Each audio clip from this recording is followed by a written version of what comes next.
Cheers, bitches! Our grandma Dee, right before she died, we were sitting on our hospice bed with her at the house, and she was sober. She's like, go get me a beer. We sit there, and she's lying there. We're on each side like this. And she looks between us, and she goes, well, look at that. The girls are drinking. We did a cheers at her funeral. I was almost going to say her wedding. At her funeral. I was like, well, look at that. That's so cute. I love that. Rachel, thank you so much for joining us today. We are so excited for you to be here, and we are excited to talk about the topic of death and mortuary science, better known as funeral director, but we like mortician.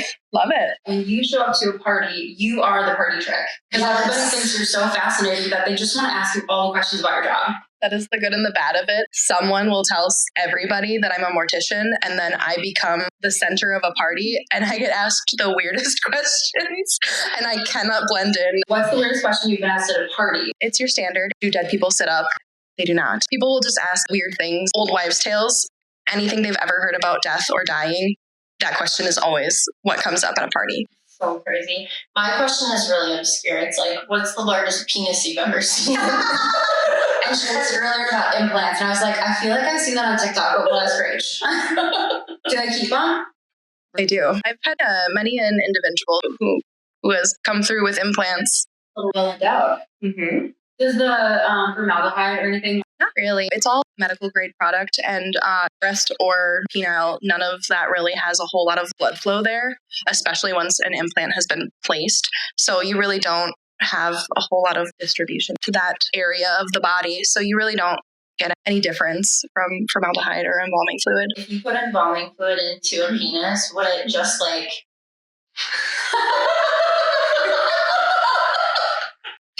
My opinion is no. I can't say I've tried that, but I'm going to have to say no. Test it. And then tell them. All joking aside, we were curious what really inspired you to actually go into this field, and if there's anything that stands out as a way to make people kind of feel that this is a natural path for them. Any moment that stood out to you? Honestly, I never really had like a defining moment where I was like, I want to be a funeral director. I fell upon it probably when I was in like the 6th grade. Before that, I was like, I'm going to be a forensic investigator, just like CSI. And then I realized that was not feasible, and there's a lot of schooling, and it's a hard job to get. I was always that kid who was like, I'm going to have this quirky job. A mortician is a kind of a quirky job, I guess. I do always forewarn people, this is a very time-consuming job, and it kind of takes you away from a lot of the rest of your life. You are on call. You go in the middle of the night. I sometimes don't get to do holidays with my families. If my birthday falls on a day that I'm on call, I don't get to celebrate with my friends. I don't get to do those things. The dead come first, and my job comes first. If you're not ready to do that, that maybe isn't the career for you. Not saying that there isn't places where you can have a great work-life balance, but it's something to consider, for sure. It just feels overwhelming to me, even just hearing that you don't get to celebrate your birthday. You might have to skip holidays. Mm-hmm. You have to go in the middle of the night. It's a lot. But you know what? The work that you do is so incredibly important, and it really impacts every single human on this entire earth. I think it's very heroic of you to do this job. Yeah, thank you. I agree. It definitely has its benefits. I feel good about my job at the end of the day, and that oftentimes, even in the times where I'm like, I don't know how much longer I can do this. You know, I'm missing so many things. And then I'll have one family that'll just be super appreciative of the work that I do for them. And suddenly I'm like back in it, and I'm like, I can keep doing this. I love this feeling. You know, I love to help those people. Earlier, we were talking about pathology versus being a mortician and how those two things are so similar, but also diverge in so many ways. Mm-hmm. And it would be really interesting to hear what your take is, why you went with the path of mortician versus that, and if there's a similarity in schooling and the piece about helping families and getting feedback from people that really like puts you back into it. Is that the thing that kind of keeps you to do one versus the other? A medical examiner or a coroner, a pathologist, they have passed their medical boards. They are a licensed physician, a doctor. They've gone through medical school. They've gone through residency. So they have gone through a lot of schooling compared to what I do. They don't interact with families. They typically will not do embalming unless it's in, kind of a smaller town, county, places like that. On occasion, they will. A medical examiner is a doctor. A coroner is a elected position. So that could be your local funeral director is a coroner. They perform autopsies and things like that. It just kind of depends on where you're at in the country. And they do a lot less of the face-to-face contact with families. The thing that steered me away from it was, honestly, I didn't know that I could go through that much schooling. I didn't really want to spend that much money on education. Not that it's not important. That was a daunting number of years looking at like the difference between doing a bachelor's degree 4 or 5 years versus going through medical school, residency. That is a large portion of your 20s and even into like your 30s. And I just didn't know if that was for me. I also do find a lot of gratification in embalming and sitting down and meeting with families and then working with them all the way through the funeral service itself, the graveside, however that looks. I think that that's something that if you've never done it, you can kind of pass by it and not think that it's important. But now that I've done it, I don't think I could go into being tucked away in like a morgue and not interacting with the family at all. We don't typically ask people like, oh, how much school did you go to? But in your case with mortuary science, is it like undergrad? Is it like law school where you tack another 2 years on? What does that look like? It's different depending on the state that you live in. In Minnesota, it is an undergraduate bachelor's degree. I went through 4 years of schooling for this alone. Most states only require an associate's degree, so like a 2-year degree. And then once you've graduated with emphasis in mortuary science, then you take your state and national board exams, and then you're able to move on to your internship or your licensed funeral directing or undertaking, however you phrase it. But you have to go through schooling, internship, or apprenticeship, depending on the state that you're in. And then you're able to be a fully licensed funeral director and do it all unsupervised. One of the questions we wanted to ask you was about your internship, how common it is that people either have to do them or don't do them at all. Would you tell us a little bit about your internship? And is that really the first place that you actually got to test out things like embalming and cremation? Or is that stuff that you also did while you were in school? A lot of that stuff we do in school. When I was going to mortuary science school, I learned embalming. We didn't really do anything with cremation besides learning the legalities of it. You learn how to sit down and make funeral arrangements with a family. You learn about the history of funeral service, which is also important, but not super relevant thing when you're working as a mortician. In Minnesota, you go through a clinical rotation while you're still in school. So I worked at a couple of different funeral homes unpaid while I was a student. And I was basically tasked with observing and participating in 5 embalmings, 5 funeral arrangements, and then 5 services or gravesides. And so you have to go through 5 or 10 or 15 or however many they have you do. You observe a licensed funeral director who has done this for some time. Over the course of working with a couple of different funeral homes, you kind of pick up on how everybody does it. Everybody does it a little different, but you're kind of learning. And then once you get into your internship, then for maybe a little while you're supervised, but then a lot of times you are kind of let loose to learn during that process. You're working your way towards that level that you need to be at to be completely unsupervised by either a licensed funeral director or by the state that you're in. During your internship, you have to do 25 embalmings, 25 funeral arrangements, and then 25 funeral services. And then you have to log a certain number of working hours, like 2,800 hours. So it usually takes about 10 months, maybe longer, maybe less, but that's pretty standard. A lot of hours. That is a lot of hours. The first time that you embalmed somebody, were you nervous? You see it in TV shows, you see it in like movies and things like that, and you've typically watched someone else do it before you're doing it yourself, but it is a weird feeling. It takes a little bit of time to remember that you are not hurting this person. I try to keep in mind that, even though embalming can be quite an invasive procedure, I am doing something to make this person viewable and preserve them so that their family can see them in the best way possible. And that's just not the case with somebody who has been unembalmed. The embalming process slows down decomposition. By me performing that procedure, I am ensuring that if a family wants to have a service in a week, 2 weeks, 3 weeks, a month or more, that they are going to be able to see their loved one. They're not going to have to worry about decomposition, dehydration, things that happen quickly for some individuals and not so quickly for others. But it's basically ensuring that I can keep them as close to what they looked like or better when they died for their funeral. Somebody else come in to do hair and makeup? Do you guys do that yourself? We have a cosmetologist come in who does hairdressing. She does their hair. I am not qualified to do that. I am not good at that. I barely even do my own hair. Myself and my other coworkers, we do the cosmetics though. So we do all of our own makeup for deceased guests in our care. We don't have someone that comes in and does that unless a family member chooses to come in and do that themselves, which is always an option if a family member desires to do that. And have you had people do it? Absolutely. It's kind of 50-50. For people who have never done it before, they think it's a little bit eerie. It's not typically something that we offer up to the family per se, because the makeup doesn't always turn out as good as if a funeral director who is used to doing makeup on a deceased person. There's a lot of differences between doing makeup on a living person and a person who is dead. And so a person who has never done it before doesn't always have the best results. A family member is a cosmetologist, a makeup artist, has done it before, especially on a deceased person. They're usually the ones that'll bring it up. And it usually ends up being a good experience. We'll set up our guest in the chapel so that they're not around any of the other deceased guests in our care.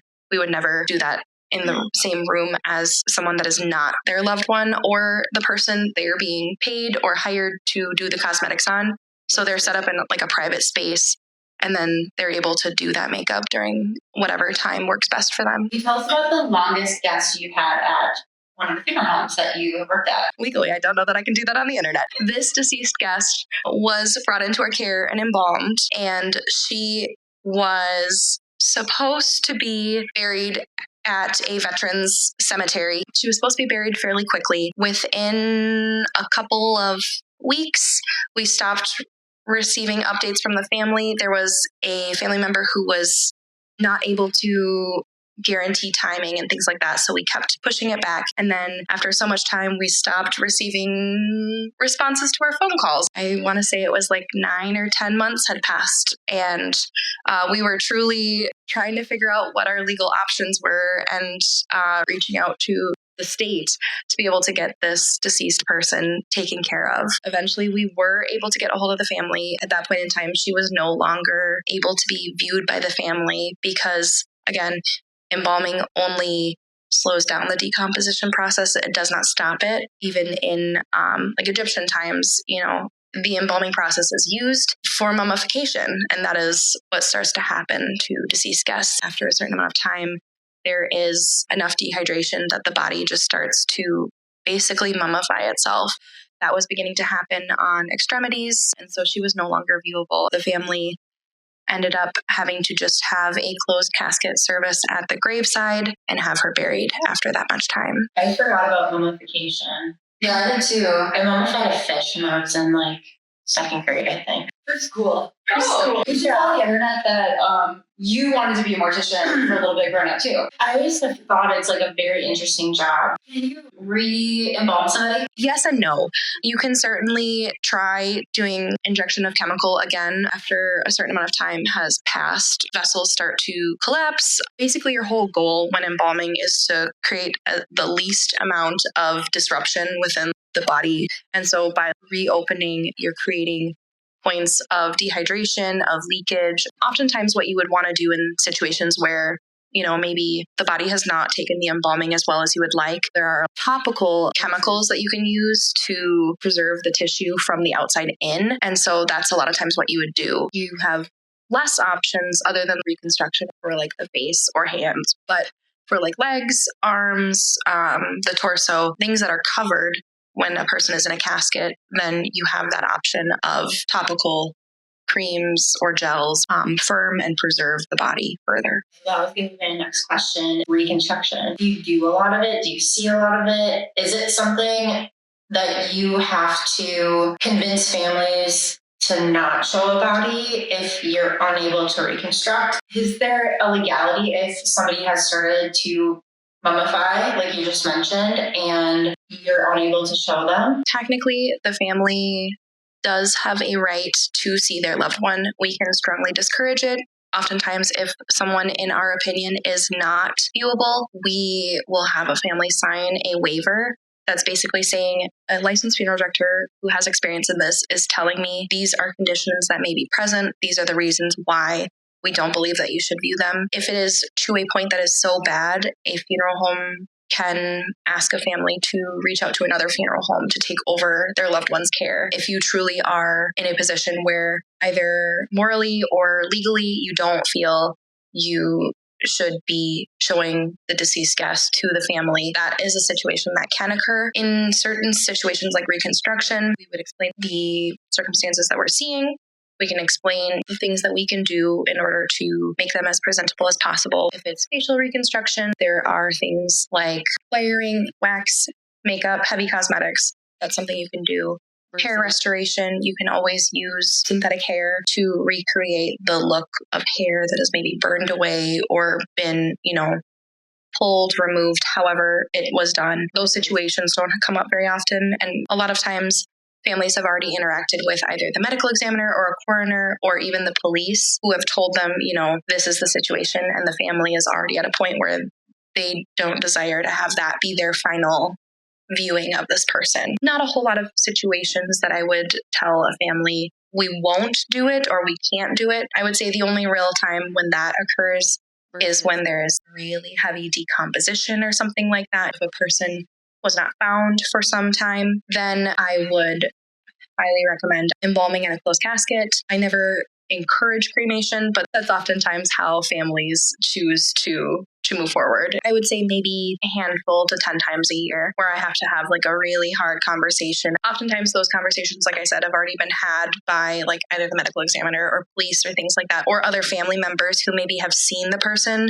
since the accident or the death has occurred. But every once in a while, you get a family member who thinks that, because they work in nursing or healthcare or, whatever, that they've seen CSI or forensic files, but they think that they have the stomach for it. And it's very different when your loved one is the person that's, in the casket. And that is almost never the final farewell that someone wants to have. And I've had situations where people have insisted and we've done it and it has been very helpful for them. And I've had many situations where it's also been more damaging. Not that it was ever a bad experience, but it's something that they regret doing because, now that is what they see. And it's never going to be as good as that person looked when they were living. I think that is almost a deterrent for open casket funerals nowadays. In a lot of cases, people are doing a lot of cremation, but also doing a lot of closed casket. And for the very reason that people don't want to see what somebody looks like. Absolutely. I've had families who don't want to see a loved one because they've been on hospice for so long that they've lost so much weight that they no longer look like themselves. Have you ever seen somebody and been like, ooh, this is even a little bit for my stomach? Definitely. It's pretty rare now that I have really adverse reaction to like seeing a deceased person, but there are some things that even turn my stomach. Feces, don't love that. Pretty common. Does it happen on the table or like they come to you with that? Both. And also insect activity really gets me, like maggots. That's one of the things I can't handle. All the things you never honestly think of. I would say that even in situations where a patient has been on hospice for like a long period of time and has slowly deteriorated away, become emaciated, that has also been a deciding factor for a lot of families in having either a closed casket service or cremation take place. Just because in all of the restorative work and things that we do, there's only so much you can do for someone who has become so small and so gaunt. There are mortuary products that we can use to try to fill out facial features and things like that, but it's never going to look the same. And it is kind of 50-50 with families on whether that is healing and looks good or whether it's very eerie after seeing someone slowly deteriorate away over months, weeks, however long it was, and then seeing them, plump faced again in a casket can be a little jarring for people, even if that's what they want at the time. Have you ever been part of an exhumation? Did I say it correctly? I have been. I will say there are never any good smells that come out of unearthing a casket and vault. It's usually very dirty and very smelly. I have not been in many situations like that. It's not a super common thing to happen, and it's not nearly as exciting as people think it would be. Oftentimes, we're not even opening a casket. It's either changing the casket to a different cemetery, to a different part of the cemetery, or even bringing up the casket to then be able to have this person cremated so that they're able to go to another state or country to be with loved ones who buried them, 10, 15, 30 years ago. I will say embalming is amazing. The amount of preservation is shocking. It kind of gives a little pride in my craft, It makes you kind of wonder sometimes, what is this person going to look like in like 30 years? Not that I would ever wish for someone to have someone exhumed, but it does make you curious. It's an art form to be able to embalm properly. I even sometimes think about Dad, like what must he look like? So what does it take to exhume somebody and open the casket? Like, is there a legal reason that needs to happen and that's the only way to do it? Or could it just be by somebody's wishes? A person can be exhumed or disinterred and moved within the same cemetery without having a court order. It needs to be done through the cemetery. But if you're having someone exhumed to then be cremated or having them exhumed and moved to a different cemetery, then you need to go through the courts. It's very, very expensive and very time consuming.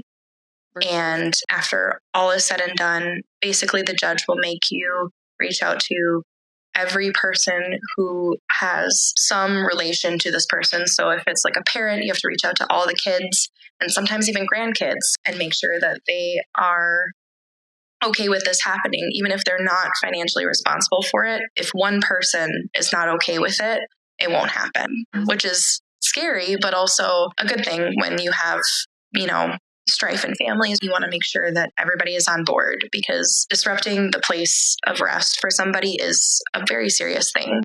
If you exhume somebody for cremation, do you remove them from the casket at that point, or do you put the whole casket into the cremation? That's a good question.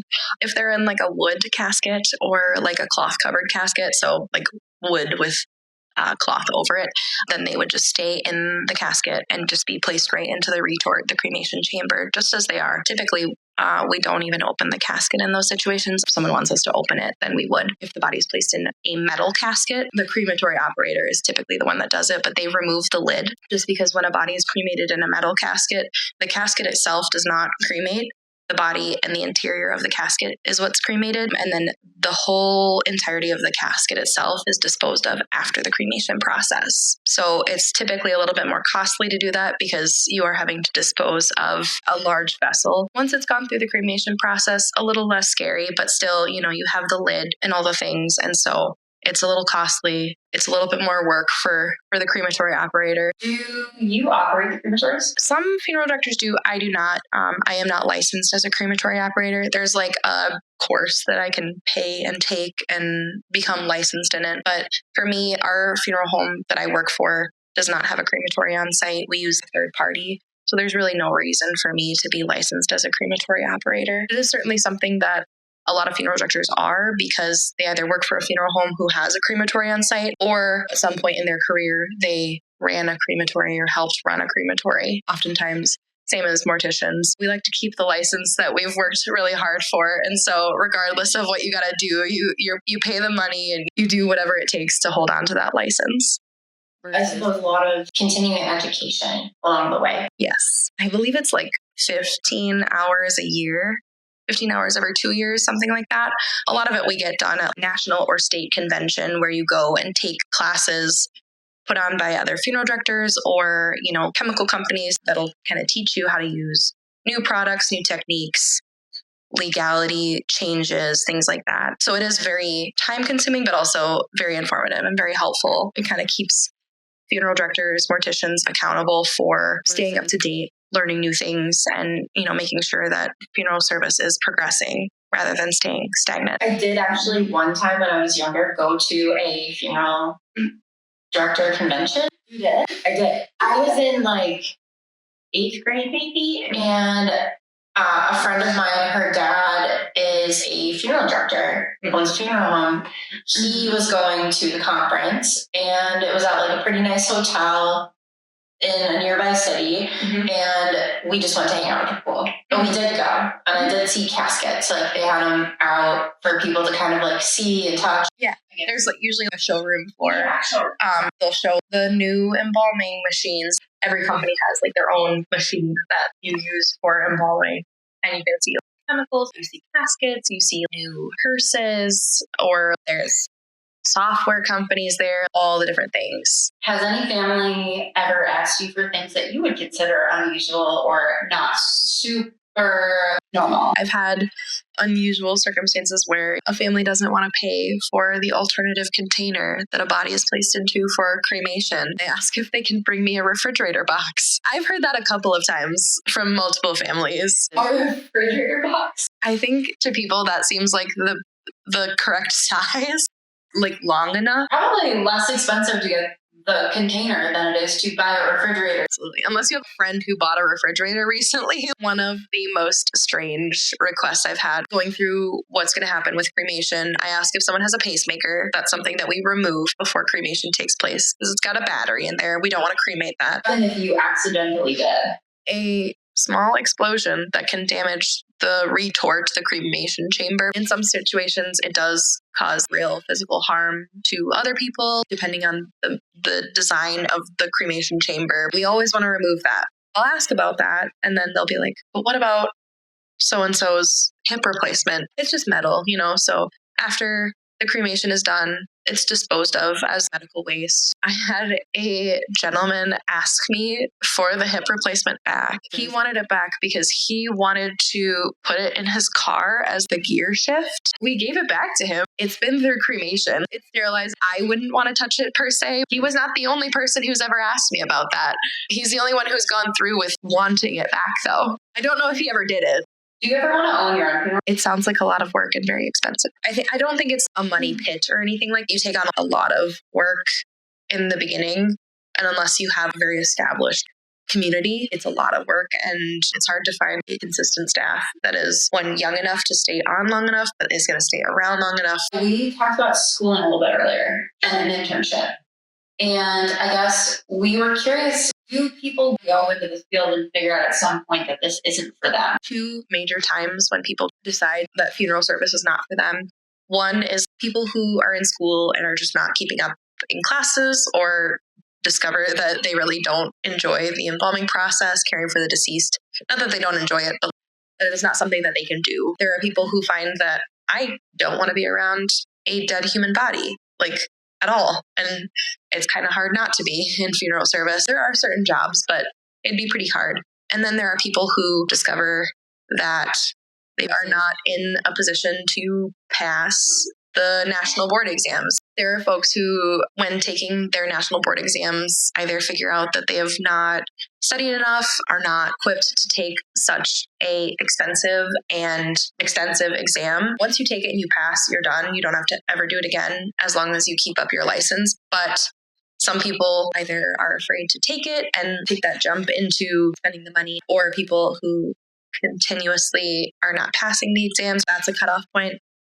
And then there are people who are in the field for maybe a couple years, maybe 5, 10, 15 years, and then they realize that either they're starting a family and they can't keep up with the on-call schedule. In funeral service, it's a big thing.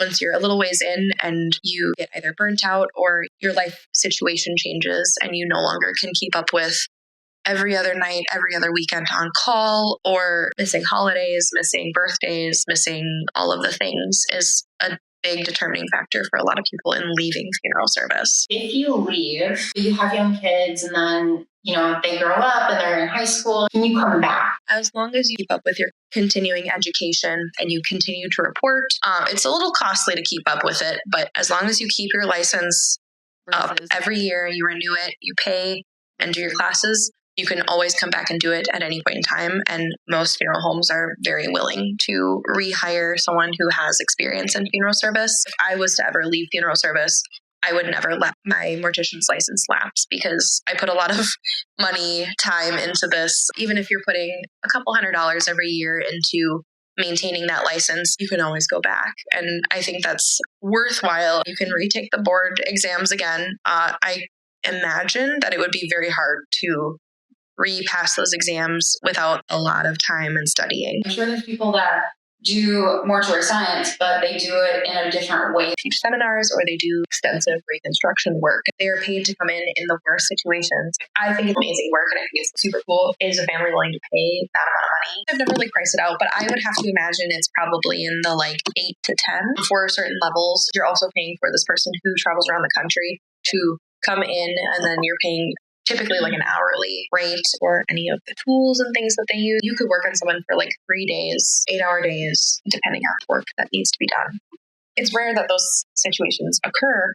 Oftentimes it'll be someone who has money, like a celebrity died tragically and their family is willing to pay that amount of money. There are plenty of people who are. It's definitely a lucrative business, but not something that I see because most people do not have that kind of money to put towards having someone come and do reconstructive work versus a funeral home doing what they can, the family seeing them and then closing the casket or having them cremated.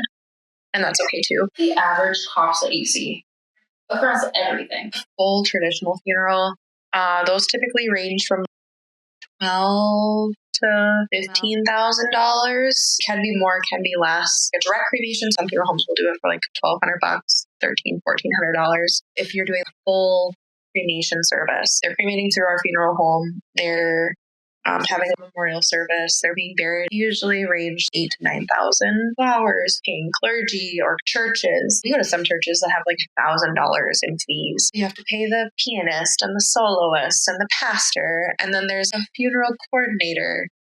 And then you have to rent the church. And then there's a lunch lady fee. That doesn't include the luncheon. If you want to have a luncheon, it can add up very quick. How do people afford that? Depends on the person. Our funeral home doesn't do payment plans, but people will typically just make payments. A lot of people will either pay for it out of the deceased person's account. Oftentimes, an older person, their children, or whoever is helping take care of them is already on that account. Once they have a death certificate, they're able to write a check out of this person's funds. I've had many people put it on a credit card. I had one woman put her husband's funeral, which was $14,000 on a credit card. And then she's like, I'm going to go on a trip. I'm getting these miles from this. He told me he'd take me there and we didn't go, so I'm going to go now. And I'm just like, good for you. You go, girl. Who wouldn't want to do that? Death is pretty scary for many people. From your perspective, when people come in, whether they're pre-planning or see on TikTok, people are like, oh, my dad has 3 to 6 months to live and he's nervous about the freezer, the refrigerator. What are people, in your opinion, most often afraid of? Is it the act of dying? Is it being in the cooler? Is it being in the casket with claustrophobia? Is it the crematory? What do people get most nervous about? Most people are just afraid of dying. People are afraid of leaving other people behind. They really don't want to do that. Women, I feel are very afraid of leaving people behind and not being there to take care of people anymore. And then you have the other side. I've heard many people who pay for a full casketed funeral because they do not want to be cremated. That is just something that they are afraid of. But also, as a very practical person who lives with this every day and does this every day, it's just a part of life. You have to realize that person doesn't feel it anymore. It depends on your beliefs and things like that too. If you think that you are going to experience things that your body is still going through, then maybe. But those are the big things that I've heard. I haven't heard the cooler, but I also could see people not wanting to be placed into a cooler. I'm normally like, hello, meet your new neighbor. May or may not be saying this from experience, but have you ever had people reach out and be like, hey, can we get a DNA test before that cremation? I have not had anyone do it. I think the only swabs I've done were early COVID. We would do COVID tests. I have had people inquire about it, but never really done it. It's totally possible to do a DNA test after someone passes away. Oftentimes, instructions that you're given on commercial DNA tests kind of imply that the person must be alive, but I've heard from many other funeral directors and I've read in forums that it's very much possible to take a cheek sample or nose samples, depending on how they're asking you to do it. You can certainly do a scratch on the cheek. From what I've heard, it's fairly positive for the results. The unfortunate thing is once you send in the test, you can't guarantee that you're going to get results back. So that would be something I would inform families about. I cannot promise that we're going to get anything out of this, but we can certainly try. We can even send in a couple tests if you're willing to pay for a couple different ones. But obviously, after someone is embalmed or buried or cremated, you're going to have a lot harder time getting these or being cremated. The window has closed. I've heard that most funeral directors who do it has had pretty good success. It's definitely something that people are interested in, especially in situations where a child is maybe estranged from a parent or adopted, wanting to know genetic history, medical history, things like that.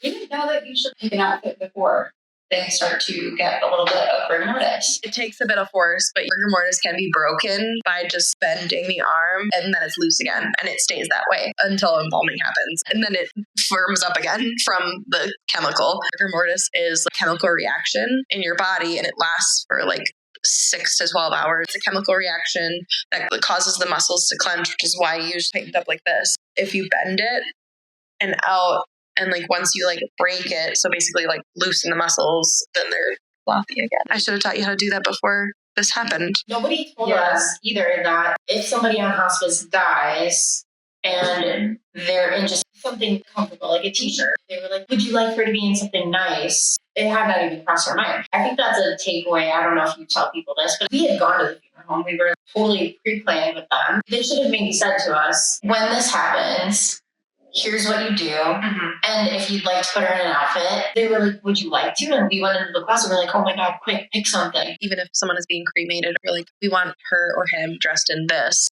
We'll do it for you. And I guess you typically will not see them in that outfit. A lot of people don't really want to dress a person after they've passed away. Yeah. And that's totally something that the funeral home would do for you. I've had people come out of a hospital, die in a hospital. They're in a hospital gown. They've got IVs and things. If you would like me to change them out of this and put them into jammies or their church outfit, anything in between, we would absolutely do that for you. And then you don't have to struggle with something that you're very unfamiliar with. Thinking back on it now, I don't remember if the funeral home was already there, but hospice was there for sure. The funeral home was not there yet. Okay, so hospice is then the one who asked, do you want her in a separate outfit? Because basically what they had done was had to like cut the t-shirt down the back to be able to get it off. Mm-hmm. They were like, most people decide to not watch this part where we clean them up. So we all went outside. Mm-hmm.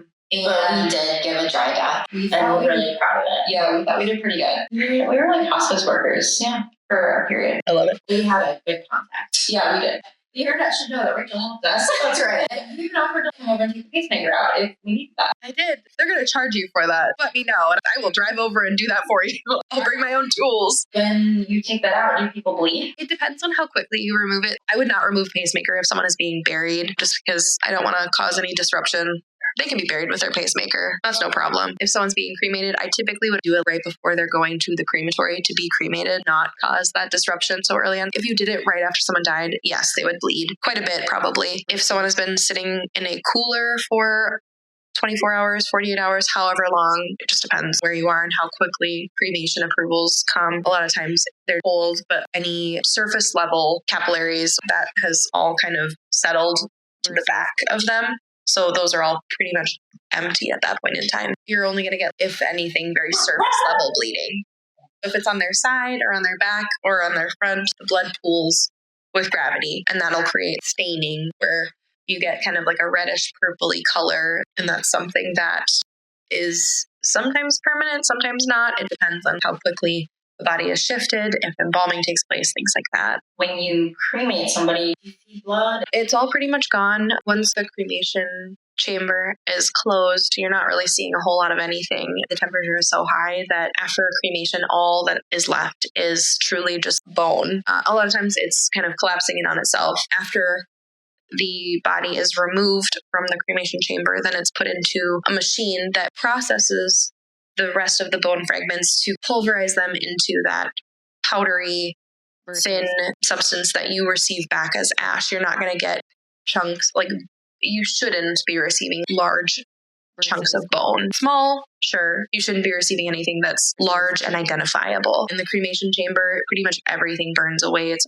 all very gray or black or white. We really want to know if you've experienced any paranormal activity, either at the funeral home or just in your daily life since starting this career and working with the deceased, especially walking through the casket room to get to your bedroom? I will say, never experienced anything in the casket room. When I was a student and I was going through school, I lived in a funeral home and I had a bedroom that was just beyond the basement casket room. I lived in a little studio bedroom down there. When I was in my bedroom, I had a phone down there so that I could answer calls. If someone called the funeral home late at night, someone was always there to answer the phones if it wasn't rolled to an answering service. We also had a doorbell in our room. If one of the front doors was open, we would hear the doorbell go off. Quite a nuisance during the daytime, especially when there's a visitation or something going on and you're hearing people coming in and out of the funeral home. But this was probably at like 10, 11 o'clock at night. The other student who lived there was gone. I was home alone at the funeral home and I heard the doorbell. It freaked me out because it was late at night. I had locked the door. I knew that they were locked. I went upstairs because I was a big brave girl.